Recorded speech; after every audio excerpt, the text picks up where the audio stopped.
京として明日へと夢のバトンつないで未来へ綺麗な言葉だけれどそんなにたやすくだって辛い時こそ近くに幸せの入り口隠れてる飛び込めるか見逃すかは君の気持ち次第さ青い海青い空心に吹き込む潮風が明日へと走り出す君を待ってますおいでよ遥かな国へ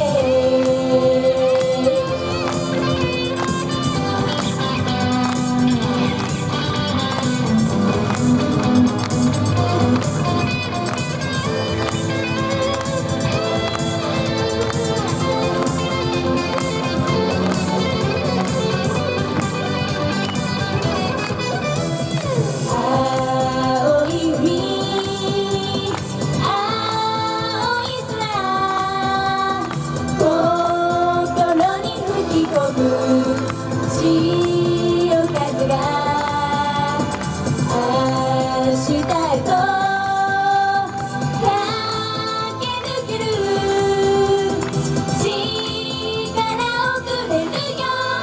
さあ今遥かな国へ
がとうございます。